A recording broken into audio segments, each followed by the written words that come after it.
Poderemos entrar no céu somente quando conhecermos a vontade do Pai e crermos nela. Mateus 7, de 21 a 27. Nem todo que me diz Senhor, Senhor entrará no reino dos céus, mas aquele que faz a vontade de meu Pai que está nos céus.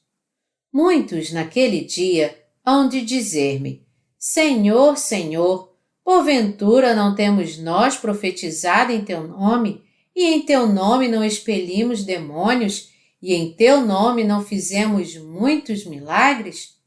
Então lhes direi explicitamente: nunca vos conheci. Apartai-vos de mim, os que praticais a iniquidade. Todo aquele, pois, que ouve estas minhas palavras e as pratica, será comparado a um homem prudente que edificou a sua casa sobre a rocha. E caiu a chuva, transbordaram os rios, sopraram os ventos e deram com ímpeto contra aquela casa, que não caiu, porque fora edificada sobre a rocha. E todo aquele que ouve estas minhas palavras e não as pratica, será comparado a um homem insensato que edificou a sua casa sobre a areia. E caiu a chuva, transbordaram os rios, sopraram os ventos e deram com ímpeto contra aquela casa, e ela desabou, sendo grande a sua ruína. Na passagem bíblica acima, nosso Senhor diz: Nem todo que me diz Senhor, Senhor entrará no reino dos céus, mas aquele que faz a vontade de meu Pai que está nos céus. O Senhor diz aqui que nem todos que confessam crer nele poderão ir para onde ele está, mas apenas aqueles que fazem a vontade do Pai poderão entrar no céu. No julgamento do último dia, quando muitos que creram em Jesus protestarem e disserem: Senhor, Senhor, nós não profetizamos em teu nome, expulsamos demônios em teu nome e fizemos maravilhas em teu nome? Nosso Senhor não poderá dizer a eles outra coisa senão: Vós praticastes iniquidade, por isso eu nunca vos conheci. Apartai-vos de mim, vós que praticais a iniquidade. Nosso Senhor disse a todos nós: Todo aquele, pois, que ouve estas minhas palavras e as pratica, será comparado a um homem prudente que edificou a sua casa sobre a rocha. E caiu a chuva, transbordaram os rios, sopraram os ventos e deram com ímpeto contra aquela casa, que não caiu, porque fora edificada sobre a rocha. E todo aquele que ouve estas minhas palavras e não as pratica, será comparado a um homem insensato que edificou a sua casa sobre a areia. E caiu a chuva, transbordaram os rios, sopraram os ventos e deram com ímpeto contra aquela casa, e ela desabou, sendo grande a sua ruína. Mateus 7, de 24 a 27.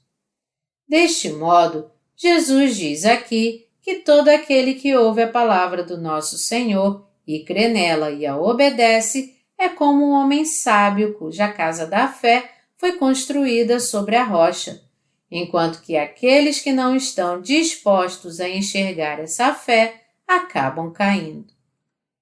O que nosso Senhor está dizendo aqui é que os bem-aventurados não são outros senão aqueles que ouvem suas palavras com seus ouvidos e creem nela com seus corações. Sendo assim, salvos de todos os seus pecados e fazendo a vontade de Deus Pai. Por outro lado, se alguém ouvir a palavra do Senhor e viver pela fé, é semelhante ao homem que construiu sua casa sobre a rocha. Você foi salvo de todos os seus pecados por crer nessa palavra de Deus, o Evangelho da Água e do Espírito? Aqueles que foram remidos de todos os seus pecados de uma vez por todas, por crer no Evangelho da Água e do Espírito, vivem para fazer a vontade do Pai, com sua fé firmada na palavra de Deus. Tais pessoas não somente anunciam o Evangelho da Água e do Espírito a todas as pessoas em todo o mundo, mas também amam verdadeiramente seus irmãos da fé. Em outras palavras, porque eles creem no Evangelho da Água e do Espírito, que é a palavra de Deus, eles querem demonstrar sua fé verdadeira através de seus atos. Nosso Senhor disse a todos nós: sejam aqueles que creem na palavra e a pratiquem. Embora existam muitos cristãos nesse mundo que alegam crer em Jesus, poucos deles tiveram seus pecados lavados e ficaram alvos como a neve, e se tornaram justos por crer verdadeiramente no Evangelho da Água e do Espírito. Apesar disso, ainda existem pessoas que receberam a remissão de pecados ao ouvir e crer no Evangelho da Água e do Espírito, que têm defendido sua fé e colocado essa fé em prática realmente.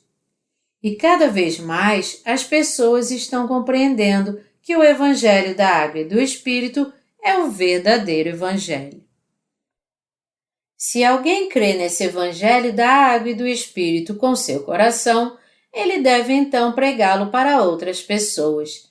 Aqueles que, por outro lado, de fato, não anunciam esse Evangelho verão sua fé ruir. Ainda existem umas poucas pessoas que falam apenas da boca para fora que creem no Evangelho da Água e do Espírito, quando, na verdade, não creem nele com seus corações e não podem, portanto, demonstrar sua fé através de seus atos. Tais pessoas pregam que até mesmo os falsos profetas são verdadeiros. Eles não podem evitar de pregar assim porque não têm a fé que verdadeiramente crê no Evangelho da Água e do Espírito. Mas nós não podemos pregar outro Evangelho que não seja o Evangelho da Água e do Espírito, porque somente este é o verdadeiro Evangelho. Devemos crer no poder da água e do Espírito. Nosso Senhor disse: nem todo que me diz Senhor, Senhor, entrará no reino dos céus, mas aquele que faz a vontade de meu Pai que está nos céus.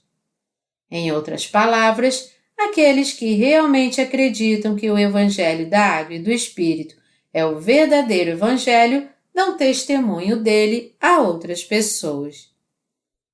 Portanto, aqueles que não anunciam o Evangelho da Água e do Espírito aos outros não possuem em si nenhuma obra de justiça, muito menos fazem a vontade do Pai, e por isso serão rejeitados pelo Senhor.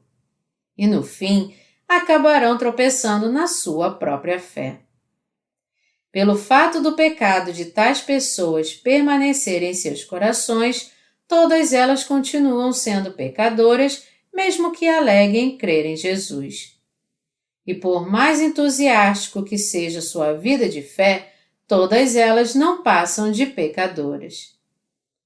Pelo fato de não crerem realmente no Evangelho da Água e do Espírito, elas não têm como demonstrar as verdadeiras obras da fé. Portanto, não têm como evitar serem rejeitadas pelo Senhor no último dia. O que causa dor nos corações dos justos que foram remidos de todos os seus pecados. Seus corações doem quando eles veem algumas pessoas que até mesmo afirmam crer no Evangelho da Água e do Espírito, mas que, na verdade, não creem que apenas esse Evangelho é a verdade e não o pregam como tal. Por quê? Porque isso levanta sérias dúvidas quanto eles creem ou não de todo o coração no Evangelho como eles afirmam. Todos nós devemos conhecer e crer no Evangelho da Água e do Espírito como ele é. E para lembrá-lo mais uma vez do que nosso Senhor disse aqui, aqueles que não creem no poder do Evangelho da Água e do Espírito, isto é, aqueles que não fazem a vontade do Pai, nunca poderão entrar no céu. É por esse motivo que nosso Senhor então vai dizer: Apartai-vos de mim, os que praticais a iniquidade, para todos aqueles que declaram crer em Jesus como seu Salvador, mas não creem no Evangelho da Água e do Espírito, nem o anunciam. Se eles realmente crescem que o Evangelho da Água e do Espírito em sua totalidade é o verdadeiro Evangelho da verdade, eles teriam pregado exatamente de acordo com o Evangelho da verdade. A razão pela qual eles não creem nem pregam assim é porque eles não creem no Evangelho da Água e do Espírito como o eterno amor de Deus. Porque eles não creem realmente em Jesus conforme a palavra da salvação e sua lei da salvação, eles não possuem nenhuma obra que demonstre que eles têm vivido de acordo com a vontade do Pai. Eles podem até dizer: Nós não profetizamos no nome do Senhor, não expulsamos demônios em seu nome e não fizemos muitas maravilhas em seu nome? Mas no final, eles não terão crido no Evangelho da Água e do Espírito e terão realizado apenas falsos milagres.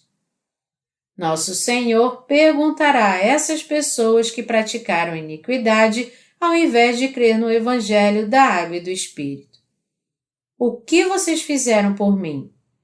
Vocês realizaram sinais e maravilhas? Além disso, vocês realmente creram no Evangelho da Água e do Espírito que eu dei a vocês e tiveram uma vida baseada nessa fé? Vocês creram de fato que eu levei os pecados do mundo ao ser batizado por João, que eu derramei meu sangue por vocês na cruz e nada além disso foi a verdadeira salvação que apagou todos os pecados do mundo? E vocês anunciaram isso aos outros? Vocês não fizeram nada disso e ainda assim quantas vezes praticaram iniquidade invocando meu nome? Eu sei muito bem que vocês, de uma maneira blasfema, realizaram falsos milagres em meu nome. Então, apartai-vos de mim. Não devemos ser enganados por mentirosos. Ao longo da Bíblia, houve muitos que realizaram sinais e maravilhas em nome de Jesus. Nas igrejas dirigidas por essas pessoas, o objetivo principal dos seus cultos de adoração era somente a operação de milagres. Por que eles procuram tanto pelos sinais nessa hora, quando a palavra do Evangelho da Água e do Espírito deveria estar sendo pregada em detalhes e quando tudo que a congregação teria a fazer era apenas responder a ele com fé? O que temos que entender aqui é que são os possuídos por demônios que realizam esses falsos milagres. Aqueles que estão possuídos por espíritos malignos, em outras palavras, enganam seus seguidores, fingindo realizar sinais e maravilhas, confundindo assim suas mentes e até mesmo arrancando mais ofertas materiais deles. Estas são exatamente as obras dos servos de Satanás. Todos esses milagres não passam de um show de ilusionismo. É por isso que Jesus falou que quando tais pessoas disserem a ele: Nós não expulsamos demônios em teu nome? Ele então dirá a eles que nunca os conheceu. E no último dia, o Senhor irá expulsar todos aqueles que tiverem pecado, sem nenhuma exceção. Os demônios não podem ser vistos pelos olhos dos que nasceram de novo. Mas aqueles que não nasceram de novo podem ouvir os demônios e ver as suas imagens. Isto acontece porque existe pecado em seus corações. No coração dessas pessoas pecadoras, os espíritos malignos podem entrar e operar livremente.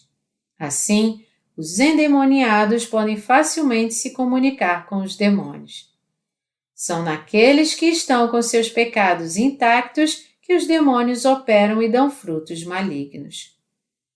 O que as pessoas devem fazer realmente, ao invés de ir atrás de milagres, é crer que Jesus levou sobre si todos os seus pecados ao ser batizado por João, e que ele suportou a condenação por causa dos seus pecados, derramando seu próprio sangue na cruz. Longe de participar das obras dos demônios, devemos crer no Evangelho da Água e do Espírito e dedicar todos os nossos esforços para anunciá-lo. Porque Jesus levou sobre si os pecados do mundo ao ser batizado por João Batista e suportou a condenação do pecado na cruz, fomos salvos de todos os nossos pecados e nos tornamos justos pela fé. Uma vez que o Senhor lavou todos os nossos pecados com o Evangelho da Água e do Espírito, aqueles que creem nele são completamente limpos, e por esse motivo os espíritos malignos não podem jamais habitar em seus corações. Nos crentes do Evangelho da Água e do Espírito não há de maneira alguma obra de Satanás. É por isso que nosso Senhor disse: aquele que faz a vontade de meu Pai Celestial é que entrará no reino dos céus. O que devemos considerar aqui é o que significa exatamente a vontade do Pai. A vontade do Pai é que sejamos salvos por crermos no Evangelho da Água e do Espírito. Jesus Cristo, nosso Salvador, apagou todos os nossos pecados ao ser batizado por João Batista e ter sido crucificado até morrer na cruz. Essa é a própria fé que crê de acordo com a vontade do Pai. Nosso Deus e Pai lavou todos os nossos pecados, em outras palavras, Ele nos enviou seu Filho, fazendo assim com que Ele aceitasse os pecados do mundo ao ser batizado e derramasse seu sangue na cruz. Quando cremos nessa verdade, nós podemos ser lavados de todos os nossos pecados e entrar no reino eterno de Deus para viver em felicidade para sempre. O Senhor nos salvou dos nossos pecados com o Evangelho da Água e do Espírito. Para nós que cremos em Jesus como nosso Salvador através do Evangelho da Água e do Espírito, isto nada mais é do que crer segundo a vontade de Deus Pai e fazer a sua vontade.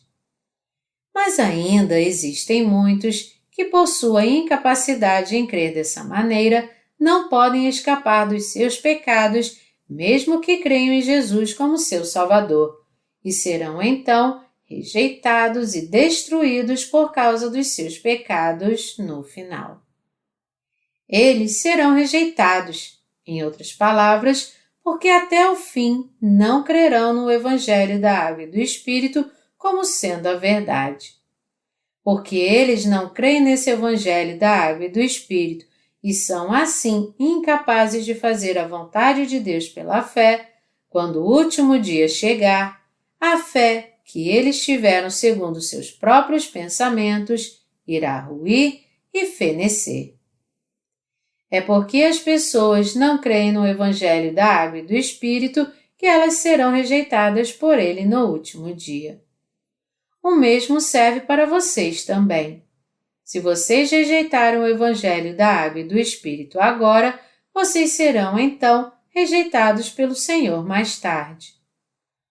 Nosso Senhor disse que os anjos virão na consumação do século e separarão os maus dentre os justos e os lançarão na fornalha de fogo.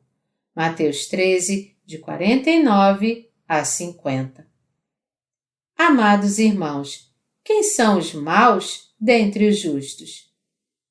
Nosso Senhor nos disse clara e explicitamente que foi com o Evangelho da Água e do Espírito que Ele nos salvou dos nossos pecados. Mas apesar disso, ainda existem aqueles que não creem nesse Evangelho, que estão não somente envolvidos com o mundo, mas até mesmo tomam partido dele. Os maus não são outros senão estas pessoas. Amados irmãos, não existem dois evangelhos verdadeiros, nem Jesus é dois, porque só há um Jesus. Não existe outra maneira para nós entrarmos no céu a não ser somente por crermos no Evangelho da Água e do Espírito, o Evangelho com que Jesus nos remiu de todos os nossos pecados. Esse Evangelho da Água e do Espírito apagou todos os nossos pecados. Você deve entender que se você crer nesse Evangelho, o caminho estará aberto para que você viva de acordo com a vontade de Deus Pai. O Evangelho da Água e do Espírito fará com que você realmente compreenda qual é, de fato, a vontade do Pai.